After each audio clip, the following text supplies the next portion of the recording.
کیا یہ ممکن ہے؟ اللہ کا الکوثر تو بہت زیادہ ہے، ہم اللہ کے قلیل کو شمار نہیں کر سکتے، اللہ کے قلیل کو شمار نہیں کر سکتے۔ اللہ کا قلیل کیا ہے؟ اللہ ارشاد فرماتے ہیں قل متاع الدنیا قلیل، قل متاع الدنیا قلیل، محبوب فرما دیجئے ساری دنیا میں جو کچھ بھی ہے اللہ کے نزدیک قلیل ہے۔ ساری دنیا میں جو کچھ ہے، تمام دنیا کا تمام مال و متاع اللہ کے نزدیک کیا ہے؟ قلیل ہے، قلیل ہے۔ اچھا، ساری دنیا میں جو کچھ ہے کیا آپ شمار کر سکتے ہیں؟ ساری دنیا تو بہت بڑی ہے بھائی، آپ اپنے گھر کی چیزوں کو شمار نہیں کر سکتے، آپ اپنے کمرے کی چیزوں کو شمار نہیں کر سکتے۔ آپ کے گھر میں اناج کتنا ہے، گندم کتنا ہے، چاول کتنے ہیں، چینی کتنی ہے، نمک کتنا ہے، فروٹس کتنے ہیں، کیا شمار کر سکتے ہیں؟ ان کی مقدار شمار کر سکتے ہیں؟ گھر کے افراد اور ہر فرد آپ کے گھر میں، اور پھر اللہ کی مخلوقات آپ جانتے ہیں کتنی ہیں؟ انسان کا دماغ، انسان کا ذہن، فقط انسان کے دماغ میں 70 کھرب اعصابی خلیے ہیں، 70 کھرب اعصابی خلیے ہیں، ان کو شمار کر سکتے ہیں؟ آپ گن سکتے ہیں؟ اللہ کی مخلوق تو بہت بڑی ہے، اللہ کی مخلوق کو انگلیوں پر شمار کرنا ناممکن ہے۔ گھر میں کتنی اشیاء ہیں، آپ اپنے گھر کی اشیاء کو شمار نہیں کر سکتے تو اپنے شہر کی اشیاء کو کیسے شمار کریں گے؟ آپ کے شہر میں کتنی چیزیں ہیں بھائی؟ شہر میں انسان کتنے ہیں، مرد کتنے ہیں، عورتیں کتنی ہیں، بچے کتنے ہیں، بوڑھے کتنے ہیں، جانور کتنے ہیں، حیوانات کتنے ہیں، نباتات، جمادات، شجرات کتنے ہیں، پھول کتنے ہیں، کلیاں کتنی ہیں، کانٹے کتنے ہیں، ریت کتنی ہے، ذرات کتنے ہیں، پانی کتنا ہے، پانی کے اندر جتنی اللہ کی مخلوقات ہیں، مچھلیاں کتنی ہیں، اور پھر زمین پر رینگنے والے کیڑے کتنے ہیں، کیا آپ شمار کر سکتے ہیں؟ نہیں کر سکتے۔ کیا آپ اپنی انگلیوں پر گن سکتے ہیں؟ نہیں گن سکتے۔ کیا یہ ممکن ہے؟ نہیں ممکن۔ شہر کی چیزیں نہیں گن سکتے تو پوری اسٹیٹ کی چیزیں کیسے گنیں گے؟ اسٹیٹ کی چیزیں نہیں گن سکتے تو پورے ملک کی اشیاء کو کیسے آپ شمار کریں گے؟ نہیں شمار کر سکتے۔ جب آپ اپنے ملک کی چیزوں کو شمار نہیں کر سکتے تو پوری دنیا کی چیزوں کو کیسے شمار کریں گے؟ کیا ممکن ہے؟ نہیں۔ اور جب ہم نے پوری دنیا پر غور کیا تو پتہ چلا اللہ ارشاد فرمائے ساری دنیا میں جو کچھ ہے کل متاع الدنیا قلیل، متاع الدنیا قلیل۔ محبوب فرما دیجئے اس ساری دنیا میں جو کچھ ہے اللہ کے نزدیک قلیل ہے، اللہ کے نزدیک قلیل ہے۔ اور کیا اللہ نے اپنے محبوب کو قلیل عطا فرمایا؟ اللہ نے اپنے محبوب کو قلیل عطا فرمایا؟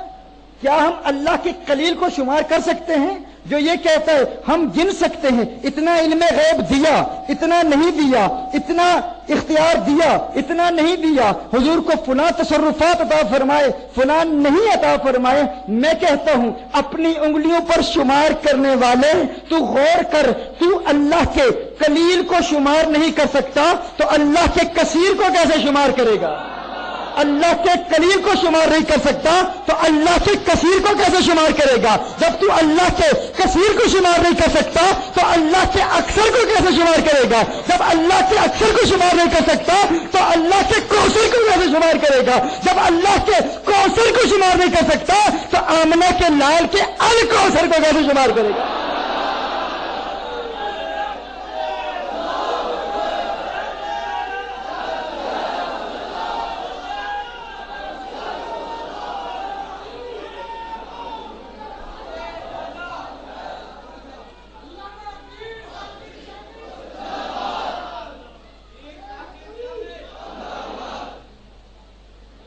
اللہ نے اپنے محبوب، اچھا اللہ نے اپنے محبوب کو ساری کائنات کا مالک بنایا کیوں؟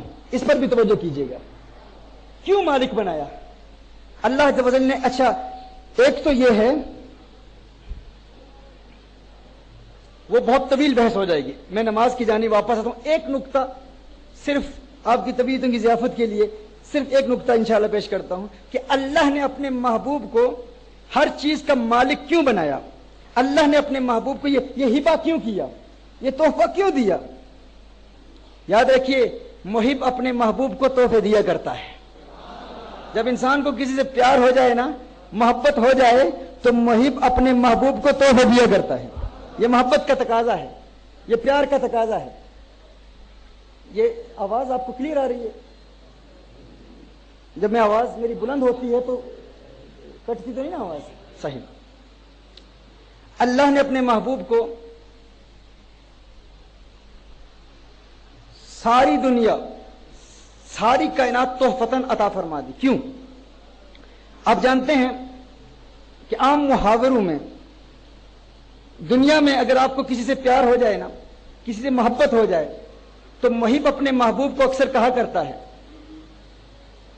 عربی کا ایک مقولہ ہے، فلان یحب فلانا بحیث یقلب له القبلہ. فلاں سے اتنا پیار کرتا ہے کہ اپنے محبوب کے پیار میں قبلہ ہی بدل دے. عرب اکثر کہتے ہیں. لیکن کیا آج تک دنیا میں عشق مجازی والے کسی محب نے اپنے محبوب کے لیے قبلہ بدلا؟ کوئی نہیں بدلتا. یہ کہنے کی باتیں ہیں، کہتا ہر کوئی ہے، کرتا کوئی نہیں ہے.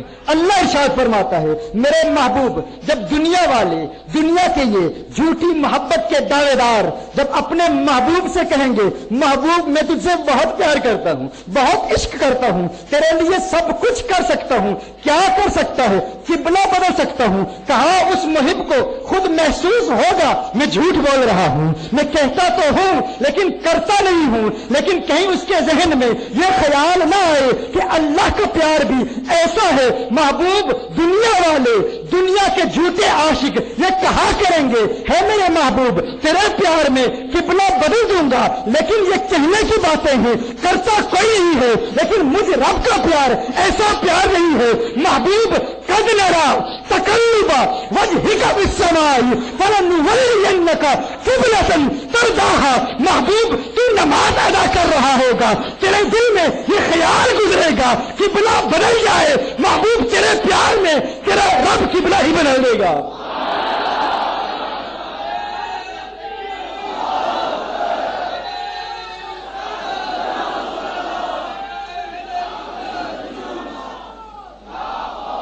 محب اپنے محبوب سے کہتے ہیں نا، ہے میرے محبوب تیرے پیار میں آسمان سے تارے توڑ کے لا سکتا ہوں.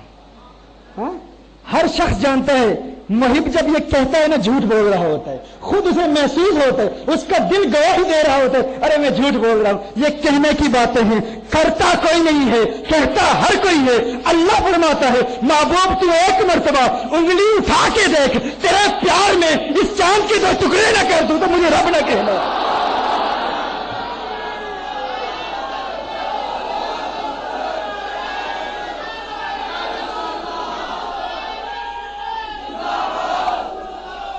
چاند جھک جاتا جدھر انگلی اٹھاتے مہد میں، کیا ہی چلتا تھا اشاروں پہ کھلونا نور کا.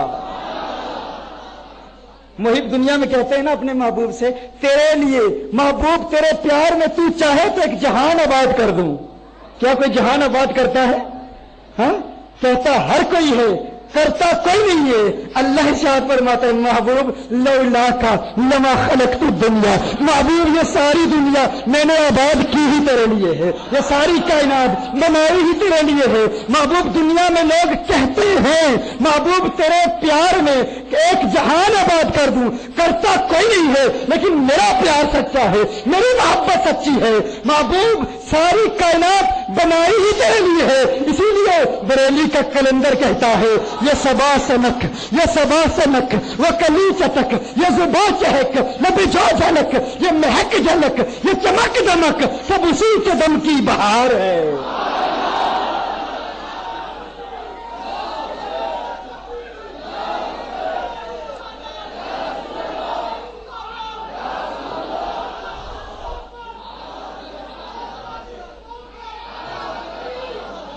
کہا یہ سب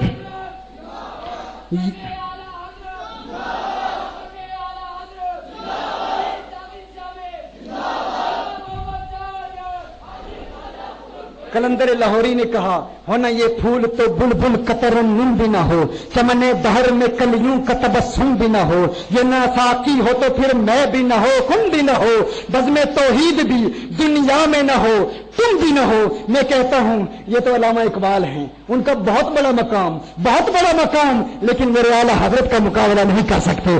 اعلیٰ حضرت فرماتے ہیں یہ صبا سنک، وہ کلی چٹک، یہ زباں چہک، لب جو جھلک، یہ مہک جھلک، یہ چمک دمک، سب اسی کے دم کی بہار ہے. یہ سمن یہ سوسن یا سمن یہ بنفش سنبل نسترن گل سرو لالا بھرا چمن وہی ایک جلوہ ہزار ہے وہی ایک جلوہ ہزار ہے وہی ایک جلوہ ہزار ہے وہ نہ تھا تو باغ میں کچھ نہ تھا وہ نہ ہو تو باغ ہو سب تھا بادب جھکا لو سرے بلا کہ میں نام لوں گل باغ کا گل تر محمد مصطفیٰ چمن ان کا پاک دیار ہے.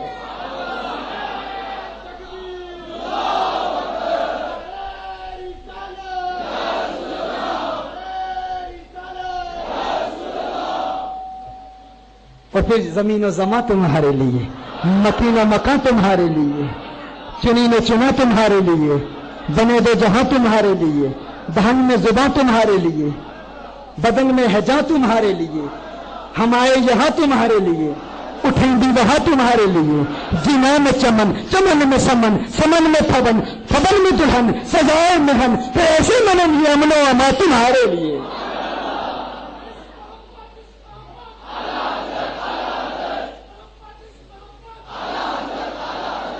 سبحان اللہ. اور پھر اعلی حضرت رحمۃ اللہ تعالی علیہ اعلی حضرت رحمۃ اللہ تعالی علیہ نے الخیر کلہ کا ترجمہ کیا کیا؟ فرماتے ہیں اصالت کل، امامت کل، سیادت کل، امارت کل، حکومت کل، ولایت کل خدا کے یہاں تمہارے لیے، خدا کے یہاں تمہارے لیے. تو یہ اللہ کا پیار ہے. اللہ یوں اپنے محبوب سے پیار کرتا ہے. اور ایک ہمارا پیار ہے، ایک دور حاضر کے مولوی کا پیار ہے. وہ کہتے ہیں مجھے بہت پیار ہے حضور سے. بھائی کتنا پیار ہے؟ بہت زیادہ پیار کرتا ہوں، بہت زیادہ پیار کرتا ہوں. پیار بھی کرتا ہے پھر اعتراض بھی کرتا ہے، پیار بھی کرتا ہے پھر تنقید بھی کرتا ہے. یاد رکھیے حضور نے ارشاد فرمایا حب کا شیء یعمی و یسم. جب انسان کو کسی سے پیار ہو جاتا ہے نا تو پیار انسان کو اندھا کر دیتا ہے.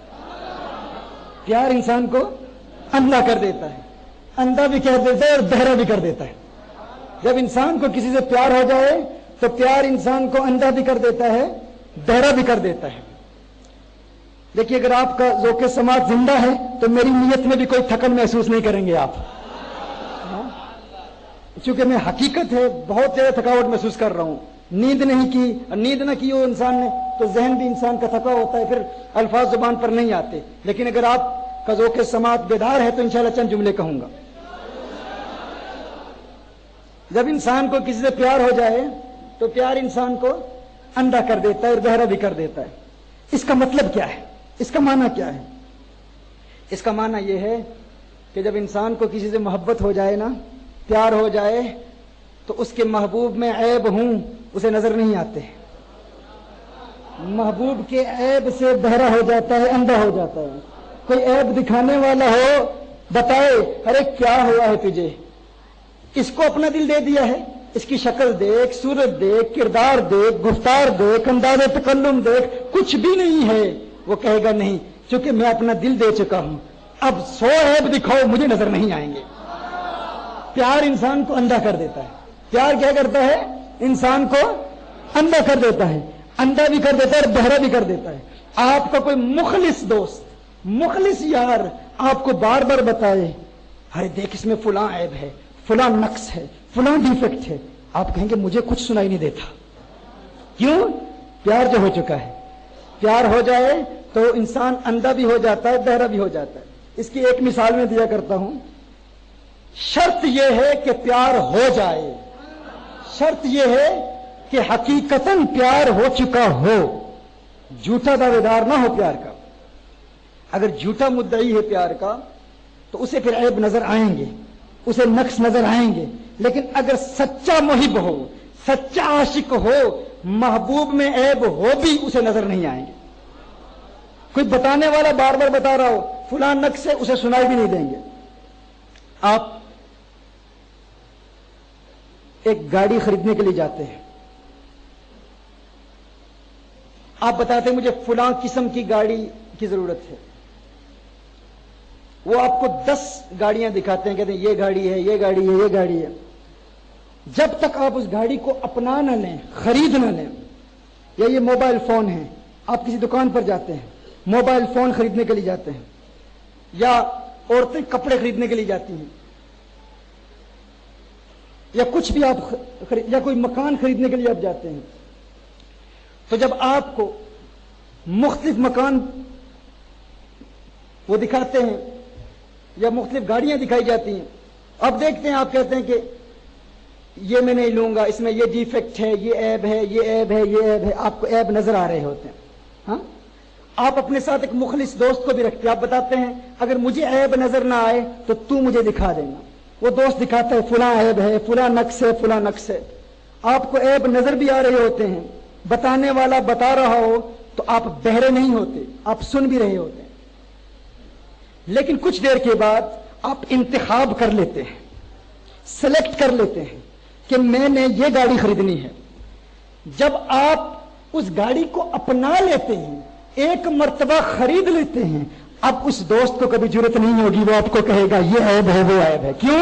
وہ جانتا ہے اب اگر کہا تو اسے غصہ آ جائے گا، یہ ناراض ہو جائے گا.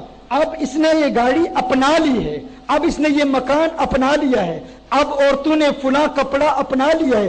اب کوئی سہیلی جرت نہیں کرے گی، وہ نہیں کہے گی اس کپڑے میں یہ نقص ہے، وہ کہے گی نہیں نقص مجھے نہیں نظر آتا، وہ خوبیاں ہی خوبیاں بیان کرے گی. کیوں؟ کیونکہ اپنا لیا ہے. جب انسان کسی چیز کو اپنا لیتا ہے، جب کسی چیز کو اپنا بنا لیتا ہے تو اس میں عیب ہو بھی تو عیب نظر نہیں آتے. یہ بات تو آپ سمجھ چکے نا؟ عیب دار چیز ہو اس میں عیب ہوں بھی تو عیب نظر نہیں آتی. انسان نابینا ہو جاتا ہے، اندھا ہو جاتا ہے، جب تک اپناتا نہیں وہ انکھیارا ہے، وہ دیکھ رہا ہے، وہ سن رہا ہے، بہرا نہیں ہے. جو ہی اپنا لیا اب وہ اندھا بھی ہو گیا، بہرا بھی ہو گیا. شرط یہ ہے کہ اپنا لے. میں پوچھنا چاہتا ہوں آپ سے، آپ مجھے بتائیے وہ جو کہتا ہے مجھے حضور سے پیار ہے، مجھے حضور سے عشق ہے، ہم اس سے سوال کرنا چاہتے ہیں اگر انسان کو دنیا کی عیب دار چیزوں سے پیار ہو جائے، دنیا کی چیزوں میں عیب ہوتے ہیں، عیب دار چیز سے پیار ہو جائے تو انسان اندھا ہو جاتا ہے، بہرا ہو جاتا ہے، عیب نظر نہیں آتے. تجھے تو اس آقا سے پیار کا دعویٰ ہے جن میں عیب ہے ہی نہیں، جو بے عیب ہیں، بے عیب پیدا کیے گئے ہیں، تو پھر بھی دعویٰ کرتا ہے تجھے ان سے پیار ہے. پیار ہونے کے باوجود پھر بھی کہتا ہے علم غیب نہیں جانتے، حاضر و ناظر نہیں ہے، مدد نہیں کر سکتے. آقا کو پکارو تو آتے نہیں ہے. میں کہتا ہوں تو نے ابھی انہیں اپنایا ہی نہیں ہے، ابھی تک تجھے پیار ہوا ہی نہیں ہے. اگر پیار ہوتا تو کبھی نہ کہتا وہ مردہ ہے، تو دل سے کہتا تو زندہ ہے واللہ، تو زندہ ہے واللہ، میرے چشم عالم سے چھپ جانے والے.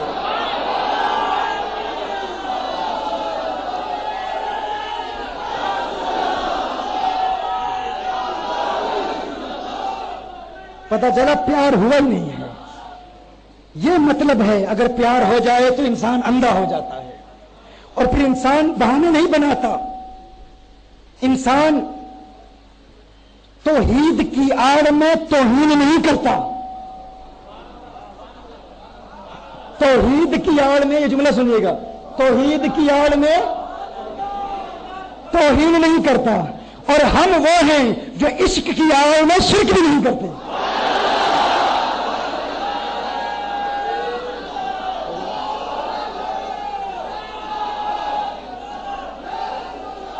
نہ ہم توحید کی آڑ میں توہین کرتے ہیں، نہ عشق کی آڑ میں شرک کرتے ہیں.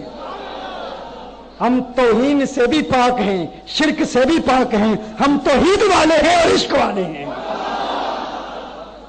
یہ غلط فلسفہ ہے کہ حضور کی محبت میں انسان شرک کرتا ہے. نہ، اس کے استاد نے کہا فلاں جگہ ایک آئینہ پڑا ہے، ایک شیشہ پڑا ہے، وہ شیشہ لے آ. شیشہ اٹھا کے لے آ. اب اس کی آنکھ میں خرابی تھی، وہ شیشہ اٹھانے کے لیے گیا. شیشہ اٹھانے کے لیے گیا تو اسے ایک کے دو نظر آ رہے تھے، دو نظر آئے. وہ واپس استاد کے پاس گیا. اس نے کہا استاد محترم وہاں ایک شیشہ تو نہیں، وہاں دو شیشے ہیں. اب استاد بھی امتحان لینا چاہتا تھا. استاد نے کہا اچھا یہ بات ہے وہاں دو شیشے ہیں، وہاں دو شیشے ہیں تو ایسا کر پتھر سے ایک شیشہ توڑ دے.